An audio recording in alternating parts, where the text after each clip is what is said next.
Doctor జట్కా, నా పెద్దనయ్య బాగా ఆకలిగా ఉంది. ఏదైనా తినిపించి తాగించొచ్చు కదా? తప్పకుండా మిత్రమా, కావాల్సింది తీసుకో. ఇదిగో పెద్దయినా, వీళ్ళకి ఏం కావాలో అది ఇవ్వు. ఇదిగో. హలో టీ కొట్టి బాబాయ్, ముందు చాయ్ కొట్టించు. చిక్కటి పాలతో కలిపిన స్పెషల్ టీ కావాలి. 3 స్పూన్ల చక్కెర పైన మీగడ తేరుతూ ఉండాలి. 10 ప్లేట్లు సమోసా, 4 ప్లేట్లు జిలేబీ, 1 కిలో లడ్డూలు, 1 kilo palkova, 1 kilo badusha, 1 kilo తీపి బూందీ, 4 డజన్ల గులాబ్ జామున్. చాలు చాలు, ఇంకా ఆపు. ఆస్తులు అమ్మించేస్తావా ఏంటి? వీటికి ఆస్తులు అమ్ముకొనిస్తున్న పెద్దనయ్య. బాబాయ్, చివరాఖరిగా 2 గ్లాసులు లస్సీ కూడా ఇవ్వు.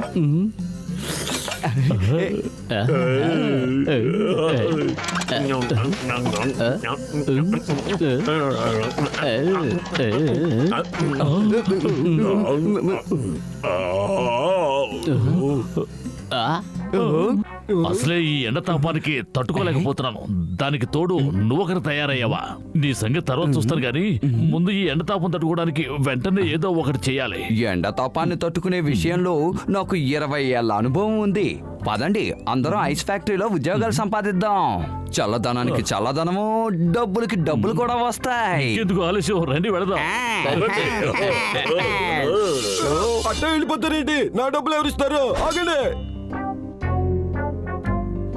మా కసిటీరామ్ చెప్పాడు కాబట్టి నేను మీ నలుగురికి ఉద్యోగాలు ఇస్తున్నాను. నేను ఒక పని మీద బయటికి వెళ్తున్నాను. నేను తిరిగి వచ్చేసరికి ఐస్ గడ్డలన్నీ అమ్మేయాలి. గురూజీ, మీరు తిరిగి వచ్చేలోగా మీ ఫ్యాక్టరీ మొత్తం అమ్మేస్తాం. ఏదో తమాషా కన్నాడు ఆయన. సరే సరే, ఫ్యాక్టరీని జాగ్రత్తగా చూసుకోండి.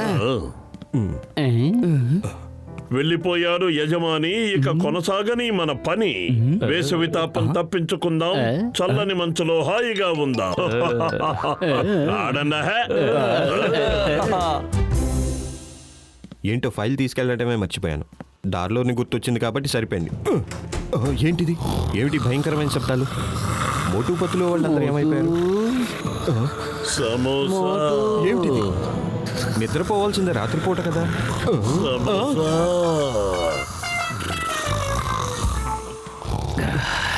సమోసా.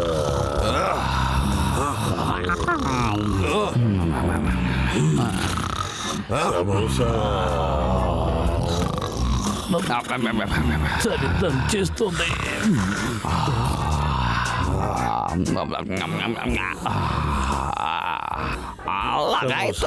వీళ్ళందరూ తిండికి తిమ్మరాజులు, పనికి పోతురాజుల్లా ఉన్నారు. లేవండి లేవండి, మర్యాదగా నిద్ర లేవండి.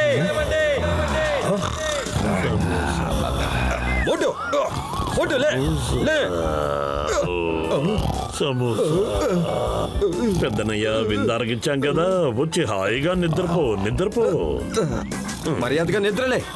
ఎందుకన్నయ్యా నిద్ర చెరగొడతావు? నువ్వు హాయిగా నిద్రపో. ఇది ఐస్ ఫ్యాక్టరీ అనుకున్నారా? మీలాంటి వాళ్ళు నిద్రపోవటానికి కత్తిని సత్రం అనుకున్నారా? నిద్ర లేవండి, లేవండి, మీకే చెప్పేది. గురుజీ, మీరు ఎంతసేపు అయింది? మీ గాడిద గొంతులతో గురక సంగీతం వినిపిస్తున్నప్పుడు వచ్చాను. లేవండి, లేచి నిలబడి మాట్లాడండి. ఈసారికి మిమ్మల్ని క్షమిస్తున్నాను. ఇంకొకసారి ఎవరైనా ఐస్ గడ్డ మీద పడుకుని కనిపించారంటే ఊరుకొని జాగ్రత్త. అర్థమైందా?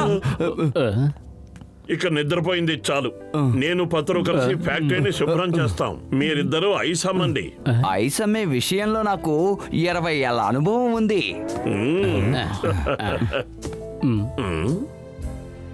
ఆ బాక్స్ రెట్టి పత్రు అంత పొడుగ్గా ఉన్నాయి. నీకు అర్థం కాలేదా? ఈ పెట్టెల సాయంతోనే ఐస్ తయారు చేస్తారు. ఈ పెట్టెల్లో నీళ్లు నింపిన తర్వాత వీటిని బెల్టుల ద్వారా లోపలికి పంపిస్తారు. పెట్టెల్లో ఉన్న నీరు ఐసులా గడ్డగట్టిన తర్వాత ఐసు గడ్డలు అటువైపు నుంచి బయటకు వస్తాయి. ఇందులో కాసేపు ప్రశాంతంగా పడుకుందాం. చూడు, నీళ్ళెంత చల్లగా ఉన్నాయో. యజమాని వచ్చేలోగా ఐసులు తయారు చేయొచ్చు గాని మనం కాసేపు ప్రశాంతంగా నిద్రపోదాంరా. మంచి ఐడియా.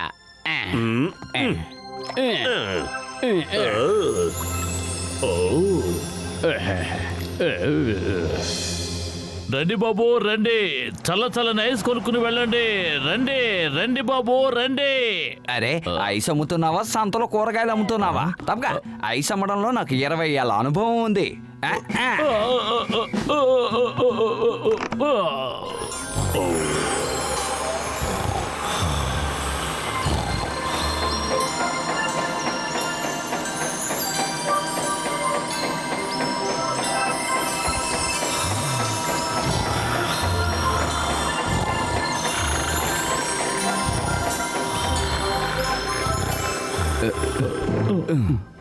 మీ వల్ల నేను మళ్ళీ ఫైల్ మర్చిపోయి ఇక్కడి నుంచి వెళ్ళాను అలా నా పని అవుతుందో లేదో కూడా అర్థం లోపలికి కావట్లేదు. వెళ్ళి చూడండి, మేము ఒళ్ళొంచి మరీ పనిచేస్తున్నాం. Good, very good. ఇంతకీ మోటు పతులు ఏమయ్యారు? వాళ్ళిద్దరూ లోపల శుభ్రం చేసి వస్తామని వెళ్ళారు, ఇంతవరకు రాలేదు. లోపల ఖచ్చితంగా నిద్రపోతూ ఉండుంటారు. అదే నిజమైతే వాళ్ళను వదిలిపెట్టను.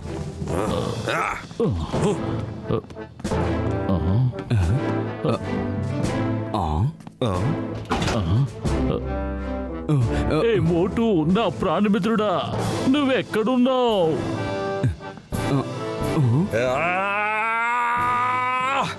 మీరిద్దరూ ఎంత పని చేసేశారు? వాళ్ళిద్దరిని ఐసులో సమాధి చేశారా? ఓ లేదు లేదు.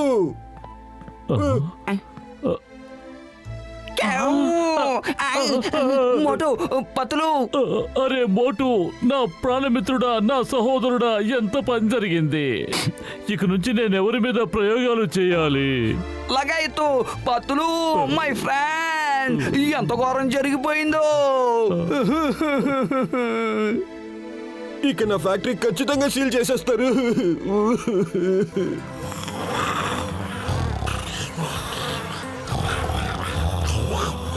ప్రాణాలు లేకపోయినా మనుషులు గురక పెడతారా?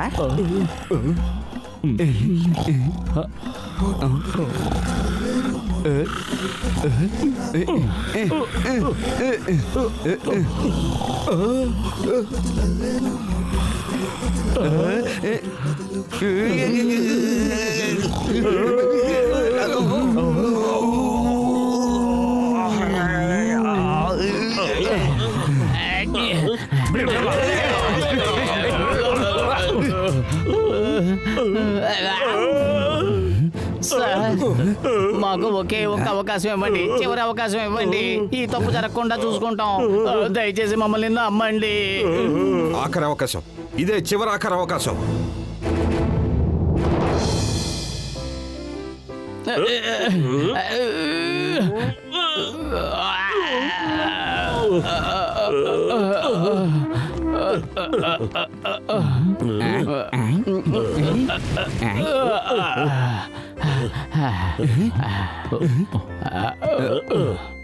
మన వయసు అమ్ముతున్న విషయం నలుగురికి తెలియకపోతే ఎవరైనా ఎలా కొంటారు?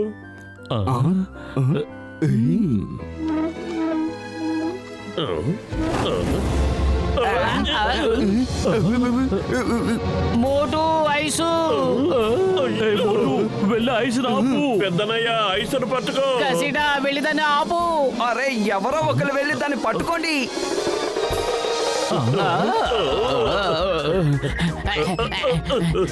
పతులు, మోటు, దాన్ని ఎలాగైనా ఆపు. ఇలా ఆపరు పతులు, దీనికి బ్రేకులే ఉన్నావు కదా.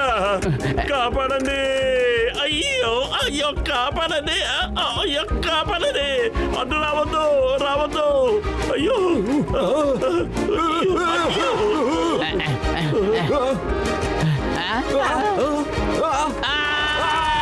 కాపాడండి. చింగగారు మోటు నా ఐస్ గడ్డను దొంగిలించుకుని వెళ్ళిపోతున్నాడు. త్వరగా రండి. ఏమిటో మాట్లాడేది? ఐస్ ఫ్యాక్టరీని ఎలా దొంగిలించుకుని వెళ్తాడు? అది ఎలా సాధ్యం చెప్పు. సార్, నేను అన్నది ఈ ఫ్యాక్టరీని కాదు సార్. మోటు నా ఐస్ గడ్డను దొంగిలించుకుని వెళ్ళిపోతున్నాడు ఓకే అన్నాను. ఓకే, అసలు ఈ మోటుకి ఏమైంది? ఎందుకు దొంగతనం చేశాడు? అరే, ఎందుకని నన్ను అడుగుతారేంటండి? రండి, త్వరగా రండి ప్లీజ్. అడ్డు రాకండి, దీనికి బ్రేకులు లేవు. సింగం గారు, the name of law, stop, అక్కడే ఆగు. సింగం గారు, దయచేసి దీన్ని ఆపండి, దీనికి బ్రేకులు లేవు. ఏదో దీనికి మిగతావన్నీ ఉన్నట్టు బ్రేకులు మాత్రమే లేవని చెప్తున్నావేంటి? Steering ఏడ్చిందా, clutch ఏడ్చిందా? ఏమీ లేవు కదా. ఓకే, నువ్వు నా చెయ్యి పట్టుకుని నా బైక్ మీదకి ఎక్కు ఎక్కు. Come come come. ఈడికి సాయం చేయబోయి నేను చచ్చాను రో. అమ్మో అమ్మో, కాపాడండి రో.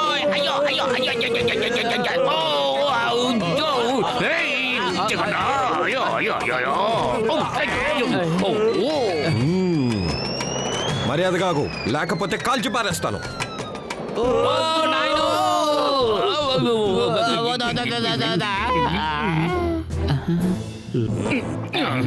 లింగం గారు, మొత్తానికి దొంగలు పట్టుకున్నారు. ఇక వీడిని వదలద్దు. మరీ రెచ్చిపోకు. ఇతనేం దొంగతనం చేశాడు? ముందు అది చెప్పు. ఐస్ దొంగిలించాడని చెప్పాను కదండి. ఇదిగో ఈ ఐస్ గడ్డనే. ఆధారం లేకుండా అరెస్ట్ చేయడం ఇంపాసిబుల్. క్షమించండి గురూజీ, తప్పు చేశాను. నిజానికి మేము దీన్ని దొంగిలించాలనుకోలేదు. మా మాట నమ్మండి. అయితే సరే, ఒక షరతు మీద క్షమిస్తాను. మీరు నాకున్న రెండో ఫ్యాక్టరీలో 1 సంవత్సరం పాటు పనిచేయాలి. ఏంటి సంవత్సరం పాటు ఇంకో ఐస్ ఫ్యాక్టరీలో పనిచేయడం పెద్ద శిక్ష. పాపం అది మన అదృష్టం అని ఇతనికి తెలియదు.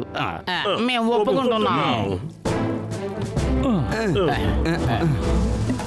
ఏయ్, ఈ మండే ఎండలో బేకరీలో పనిచేసే కర్మ పట్టింది. నా 20 ఏళ్ళ అనుభవంలో ఈ విధంగా ఎప్పుడూ జరగలేదు.